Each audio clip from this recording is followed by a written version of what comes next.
ഒരുപാട് പുതിയ യൂട്യൂബേഴ്സുകളുണ്ട്. തീർച്ചയായിട്ടും എന്നെക്കൊണ്ട് അറിയുന്നത് മാതിരി ഞാൻ നിങ്ങൾക്ക് പറഞ്ഞു തരുന്നതാണ്. പുതിയ യൂട്യൂബേഴ്സുകളൊക്കെ ശ്രദ്ധിക്കുക. നമ്മൾ തമ്പനെയിലിൽ കണ്ട മാതിരി ഇത്തരത്തിലുള്ള ഒരുപാട് കമന്റുകൾ ഇവിടെ ഞാൻ കൊടുക്കുന്നുണ്ട്.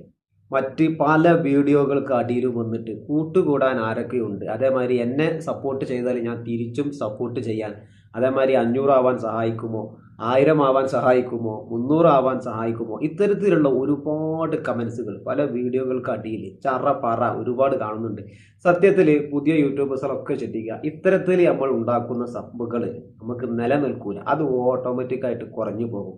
പല യൂട്യൂബേഴ്സുകളും പലവട്ടം പറയുന്നത് കേട്ടിട്ടുണ്ട്. ആദ്യം 500 സബ് ഉണ്ടായി, ഇപ്പം ആ സബ്ബുകൾ കുറഞ്ഞു പോയി. അത്തരത്തിലുള്ള ഒരുപാട് കമൻസുകൾ കാണലുണ്ട്. അതേമാതിരി പുതിയതായിട്ട് വരുന്ന യൂട്യൂബേഴ്സുകളൊക്കെ കാണാം. ആദ്യം വലിയ ആവേശത്തിൽ തുടങ്ങും, പിന്നെ പറയും നമ്മളെ സബ്ബൊക്കെ കുറഞ്ഞു പോകണം, അങ്ങനെയാണ് എന്നൊരു പകുതി വഴിയിൽ നിർത്തും.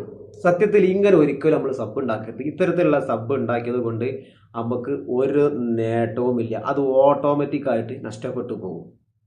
സത്യത്തിൽ ഏറ്റവും നല്ലത് നമ്മൾ സ്വന്തമായി വീഡിയോ ക്രിയേറ്റ് ചെയ്തിട്ട് സബ്ബുകളാണോ നിങ്ങൾക്ക് ആവശ്യമുള്ളത്, നല്ല ഷോർട്സ് വീഡിയോകളൊക്കെ അപ്ലോഡ് ചെയ്യുക. ആദ്യം തുടക്കത്തിൽ നമുക്ക് ആരും ഉണ്ടാവില്ല, അത് കുറച്ച് കാലം അങ്ങോട്ട് പഴകി കഴിഞ്ഞാൽ ഓട്ടോമാറ്റിക്കായിട്ട് നമുക്ക് സബ്ബും വ്യൂസൊക്കെ വരും.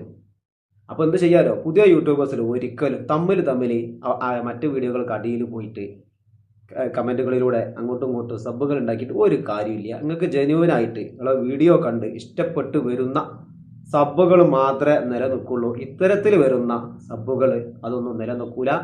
യൂട്യൂബിൻ്റെ പോളിസി പ്രകാരം അത് ഓട്ടോമാറ്റിക്കായിട്ട് തന്നെ അൺസബ്ബായി മാറുമെന്നത് പുതിയ യൂട്യൂബേഴ്സിലൊക്കെ അറിഞ്ഞിരിക്കുക. അതേമാതിരി ഒരുപാട് കമൻറ്റുകൾ ആൾക്കാർ ചോദിക്കുന്നുണ്ട്, ബ്രോ നമ്മൾ ഈ ചാനലിലെ കാറ്റഗറികളൊക്കെ എങ്ങനെ കൊടുക്കാമെന്നൊക്കെ ചോദിക്കുന്നുണ്ട്. തീർച്ചയായിട്ടും അതൊക്കെ വളരെ സിമ്പിളാണ്. ഇപ്പോൾ നമ്മൾ സെറ്റിങ്സുകളൊക്കെ വളരെ ക്ലിയർ ആക്കി വെക്കുക. അതൊക്കെ നമുക്ക് ചാനലിൽ മുന്നോട്ടുള്ള യാത്രയിൽ വളരെ ഉപകാരപ്പെടും. അത് അറിയാത്തവരുണ്ടെന്നുണ്ടെങ്കിൽ എൻ്റെ താഴെ ഇൻസ്റ്റാഗ്രാമിൻ്റെ ID കൊടുക്കുന്നുണ്ട്. നമ്മളെ കൊണ്ട് എന്തൊക്കെയാണോ നമുക്ക് അറിയണത്, നമ്മളെ കൊണ്ട് അറിയണ കഴിയണ മാതിരി നിങ്ങൾക്ക് തീർച്ചയായിട്ടും നമ്മൾ പറഞ്ഞു തരും.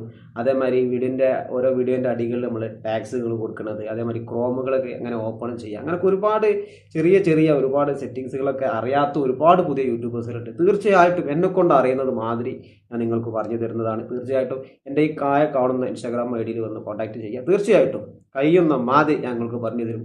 പ്രത്യേകിച്ച് പുതിയ യൂട്യൂബേഴ്സുകൾ ഇത്തരത്തിലുള്ള മണ്ടത്തരങ്ങളിൽ പോയി വരാതെ നിൽക്കുക. നമ്മൾ തുടക്കത്തിൽ നമുക്ക് വളരെ വിഷമത്തിൽ നമുക്ക് ഒരുപാട് സബ് ഉണ്ടാക്കാനുള്ള എല്ലാ പണികളും ചെയ്യും. പക്ഷെ ഇത്തരത്തിലുള്ള സബ് കൊണ്ട് നമുക്ക് ഒരു ഉപകാരവുമില്ല.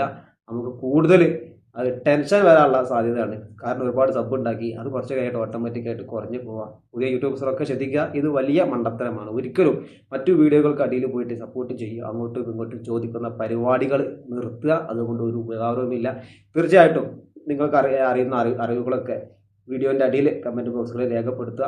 എന്തായാലും ചെറിയ സംശയങ്ങൾക്കൊക്കെ എൻ്റെതായ അറിവുകൾ വെച്ചുകൊണ്ട് ഞാൻ നിങ്ങളിലേക്ക് തരുന്നതാണ്.